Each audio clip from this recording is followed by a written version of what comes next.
Ayan, hello guys! I'm back, Ani Sipcon, para sa isa na namang, content 'no. At, magandang-magandang gabi sa inyong lahat, umaga, tanghali, gabi sa ating, mga kababayan mula abroad at Luzon, Visayas, Mindanao 'no. So pag-usapan natin ngayon, ito nga nalalapit 'no, so we're hoping pa rin na matutuloy itong, laban, boxing match ni, General Torre at ni Baste Duterte 'no. So ngayon po ay Sabado na at talaga namang, alam natin na nag-fly-fly na nga si Baste Duterte papuntang Singapore or nasa Singapore na siya ngayon. So ang Singapore po, ang biyahe lang diyan ay 3 hours 'no. Puwedeng-puwede po siyang humabol, 9:00 naman yata yun, kung, yun nga ang time sa Rizal Memorial Coliseum. Puwede po siyang humabol 'no, para lang, mapatunayan niya, sayang naman kasi, mapatunayan niya na, hindi po, mali po ang mga pinagsasabi ng mga, talagang nagba-bash sa kanya, okey? Sayang naman kasi yung, kanyang mga tattoo daw 'no, para hindi siya mapulaan ng hindi maganda at duwag 'no. So, kailangan humabol ka bukas, Baste, okey? At, nasa Singapore ka lang naman, wala ka naman sa Europe o kaya sa US, wala ka naman dun, nasa Singapore ka lang naman 'no. At, talagang, ewan ko, nabalitaan din natin na etong si Baste ay si Pulong Duterte pala 'no, pinagtanggol din ng kanyang kapatid na kesyo daw, pumirma raw ng waiver si, General Torre, kasi daw baka mapuruhan daw ng kanyang kapatid dahil nga ito po ay, baka na mapalakas daw yung suntok, baka kung ano raw mangyari kay Torre, mapatay, gano'n. So, ang, ibig sabihin dito ay, minamaliit niya masyado si General Torre. Ibig sabihin dito ay, ang tawag dini-degrade niya yung lakas ni General Torre 'no, kasi nga akala niya siguro ay, matandang-matanda na 'to si General Torre. Take note, Baste or, Pulong Duterte, 54 pa lang si General Torre 'no, at ikaw ay, ilang taong ka na ba 'no? Think mga 40 ka na rin, 'no? Konti lang 'yan. Bakit si Manny Pacquiao nga, nakikipaglaban nga rin siya sa mas bata pa sa kanya, eh. Ah, ano naman ang, ano dun, hindi pa naman siya 78, hindi pa naman siya 80 years old para hindi makalaban. 50 years old is ano na, stronger pa 'yan, strong pa 'yan, Baste. At eto nga po, meron tayong, mga comment dito ng mga loyalista na dapat daw ay hindi na nga din daw pinatulan ni General Torre etong si Baste. Dahil nga daw etong si Baste ay siraulo, 'no? Grabe talaga mga eto nga raw si Baste ay siraulo, kung papatulan nga raw ni General, Torre ay magiging gano'n din si General Torre. Pero para sa'kin, puwedeng-puwede patulan kasi hindi na ito batang, paslit na katulad ng, 20 years old 'no? Hindi na rin ito menor de edad. Ito po ay talagang, pumapatay na ng tao. Ano pa ba, nangungurakot na, ano pa ba, nagmumura, minumura siya, ah, pinupulaan siya, pinipintasan siya 'no? Ang sakit ng mga sinasabi sa kanya at talaga namang parang nakakalalaki ito. Oh, sinusubok ang kanyang pagkalalaki. Well, patulan na lang, 'di ba? Hindi naman masamang pumatol, eh. Oh, pakita na lang, oh, sige, go, go, go. Kung ano yung hilig, ibigay na lang yung hilig, 'no? Kaysa naman, ah, ang tawag dito, hulihin pa siya at, sampahan pa ng kaso, sige, pagbigyan na lang kung anong hilig ni Baste Duterte, 'di ba? Kaya baste, may oras ka pa, no? May oras ka pa para patunayan mo na hindi ka duwag, hindi ka bakla, at para hindi sayang ang iyong mga tato. Okay? So, guys, merong pahayag nga rin.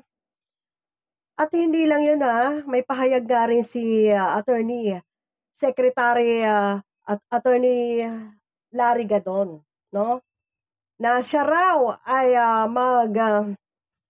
magpipresenta na maging referee. Ibig sabihin, libre na siya para maging referee yung dalawa. Pakinggan natin ang mga pahayag ni Larry Gadon. At talaga namang may isiniwalat po siya, guys, no? Sasabihin ito ni Baste na baka mapuruhan niya si General Torre. Ito, pakinggan nyo ang mga sinabi ni Torre as injured na Larry maging Gadon. referee.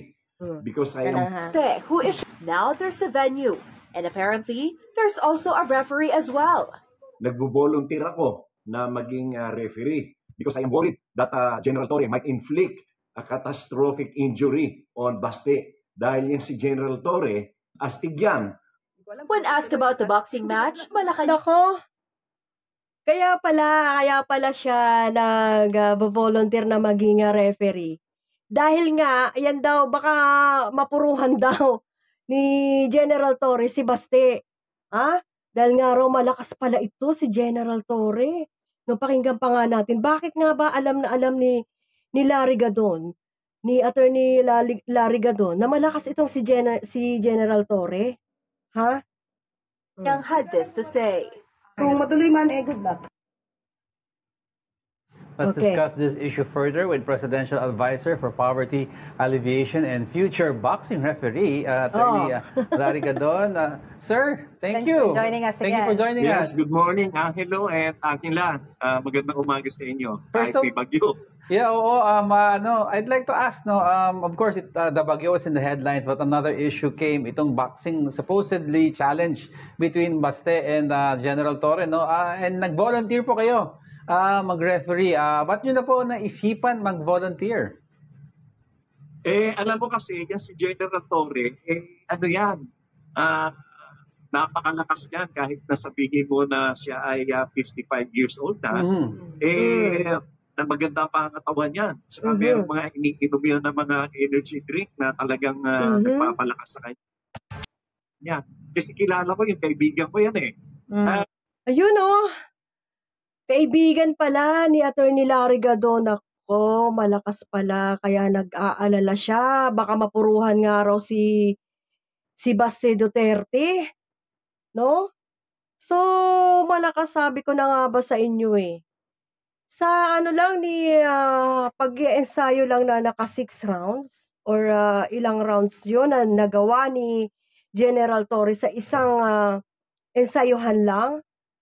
Iba, hindi yun magagawa ng karaniwang karaniwang 50 years old lang. Kilala pala neto ni Larry Gadon, Attorney Larry Gadon, si General Torre. Malakas pala talaga ito. Ano to, parang Manny Pacquiao? Okay, may nabanggit pa siya dito Kaya ako nag-worry na baka masobrahan niya ng bugbog si Baste. At hindi naman tama, hindi naman dapat na magkaroon talaga ng serious physical injury dyan sa mouth na yan. Kundi, kasi ako, at saka kahit si General Torre, he looks at this as a fundraising event lang. And then, hindi naman talaga yung seryosong boxing. Mukha naman hindi naman natutuloy dahil na nag-impose si So yun nga, baka raw mabigla, dapat hindi makalimutan na fundraising lang ito. Pero pag nasa ring ka na, guys, at syempre natatamaan na rin siya, hindi niya na rin makontrol yun Hindi na nila makokontrol kung ano yung mga nabibitawang suntok nila. So, yun ang sinasabi ni Attorney Larry Gadon at mukhang hindi naman daw ito matutuloy dahil nga nasa Singapore na si Baste.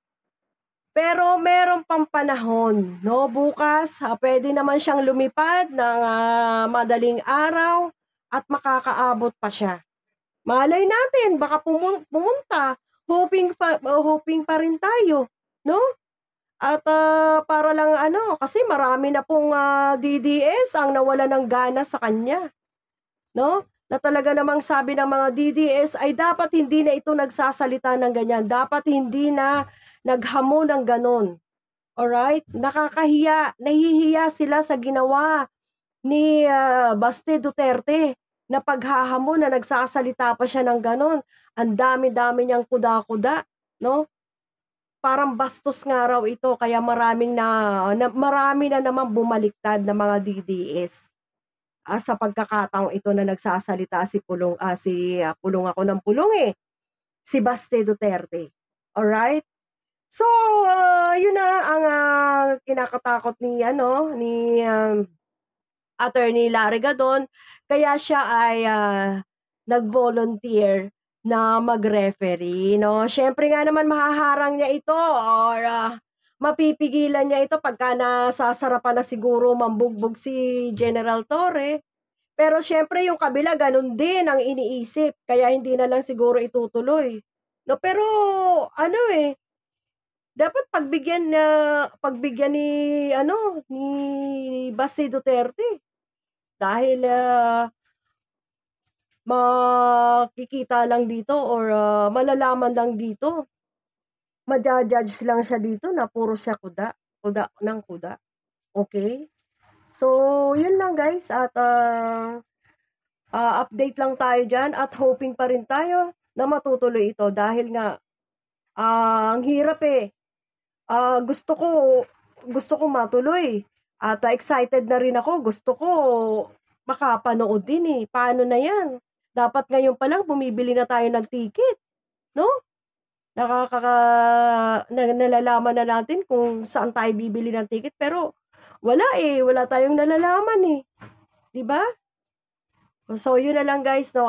See you on my next vlog. Thank you sa pakikinig.